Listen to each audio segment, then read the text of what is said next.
All right, guys, we've got our 2024 NFL preview here for the Dallas Cowboys. Over under 9.5. This opened at 10.5 and has been bet down pretty consistently over the summer.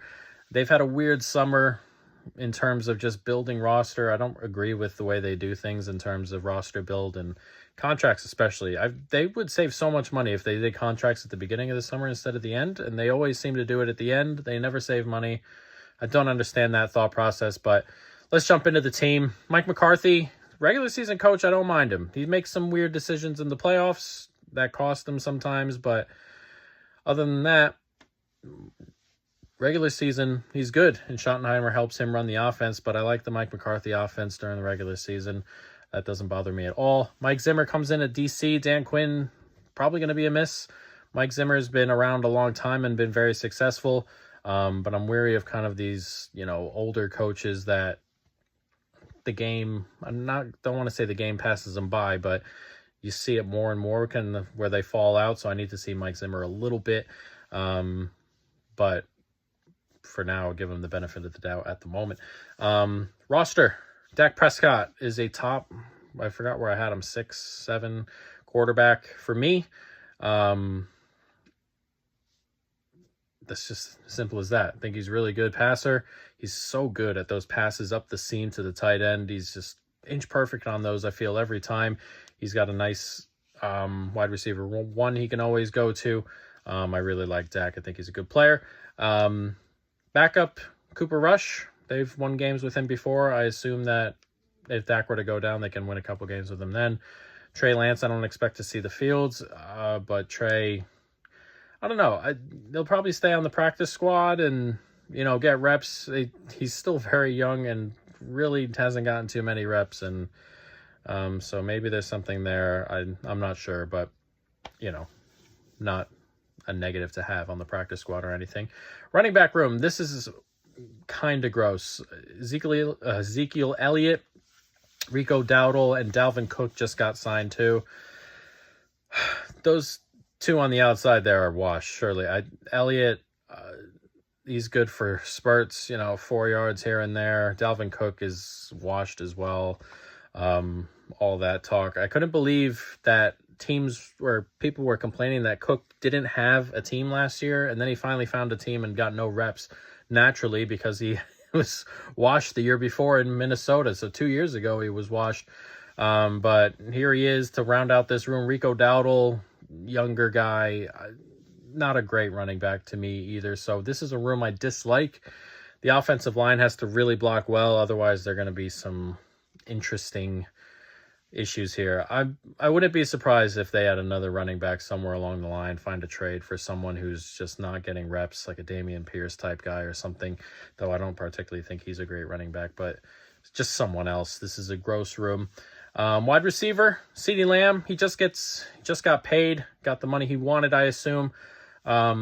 He's a top 3 wide receiver for me. He's excellent.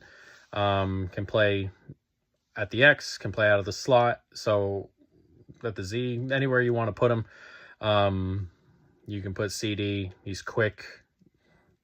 He's had his drop problems, I suppose, throughout his career. They were a little bit better last year, I felt. But I really like CD. Separation's excellent. Route running's good. So love CD as a 1. And then the rest of it is Brandon Cooks. Are you even getting much from him now? Jalen Tolbert is whatever. Turpin is whatever. Jalen Brooks, they need another body or two here. Tim Patrick went on the market the other day. I felt that would have been a good fit. Detroit snapped him up. It was a good fit there too. But they probably find another wide receiver somewhere along the line too. I'm not sure what they've been doing all summer. They really, even finding some guys on the vet minimum to add to these rooms has got to be better than the options they have. But as long as CD's healthy, the wide receiver core is probably going to be good enough. Tight end room, I really like. Jake Ferguson is a good tight end. Can catch the ball, big. And as we were talking about, Dak loves that seam ball, and he's really good at it. And with a big target like Ferguson who can catch, that's exactly what you're looking for. Schoonmaker's a pretty good number 2 as well. So I really like the tight end room. Offensive line is probably taking a step back. Tyron Smith is gone. Biadasz is gone. So not ideal. The guards are really good. Still good. Tyler Smith, Zach Martin, top end guard duo. The rest is kind of Hoffman at center is okay. Terrence Steele wasn't too great last year off of his injury. Need him to get back to his 2022 form. Tyler Guyton is a rookie. He'll be starting at left tackle, so he needs to hit the ground running here as well. If he does, this is a good line. And, there may be some hiccups here and there, but if he hits the ground running, it should be a good offensive line. And the offense, I feel, may not have that crazy ceiling it did last year, but I think it's still got a pretty high floor. So I don't dislike the offense. It's just not as good as it was last year, and doesn't have the ceiling like last year. Defense, good defensive line on the edge. Micah Parsons is obviously a top, 3-4 pass rusher. DeMarcus Lawrence is really good, decent pass rusher and a really good run blocker, run defender. I mean, so the edge is nice, not a ton of depth, so need them to stay healthy, really need them to stay healthy. The interior is a problem. Odigizua is okay. Mazzy Smith is not, last year he wasn't what they drafted or what they were hoping they were getting when they drafted. He needs to take a big old step. Freaking ladybug or something there. Needs to take a big old step, Mazzy Smith. If he doesn't take a step, there's just a giant hole in that offensive line there. So it's as simple as that. They just traded for, I forgot, from the Giants, but he's just a rotational guy. So, again, Mazzy Smith needs to take a step. They need to be better on the interior. Good teams with good lines are going to run down their throat, which is obviously not great. And when you're not getting interior pressure on quarterbacks, that's the kind of pressure especially nowadays, that's the kind of pressure you're looking for, interior pressure. You're not getting any of that, not getting really any run defending in the middle. It's problematic, obviously. Linebacker room's okay. Bring in Eric Hendricks, who's been around a long time, still good in run defense, but his coverage is getting worse and worse kind of as it goes along, which isn't great. Damone Clark, really good tackler, decent run defender. Another one whose coverage isn't particularly great. Overshown, Liu Fao, if they can kind of make a step, maybe they get reps here in the starters role, but probably staying those two while they're healthy, and not great in coverage, but really good run defending, which they may need if the defensive interior isn't that great. So decent linebacker room, nothing crazy. Secondary is interesting. Safety room's all right. Nothing special. You got Malik Hooker, Donovan Wilson. Nothing crazy there. Still got good players, it's still got decent talent there is what I meant to say, and it's not bottom end, which would be problematic in this team, but solid safety room. Corner is interesting. Trayvon Diggs, Deron Bland, boomer bust is probably the best way to put that. They are going to attack the ball, and they're going to do it aggressively, and they give up big plays, and they also make big plays in return. So it's interesting.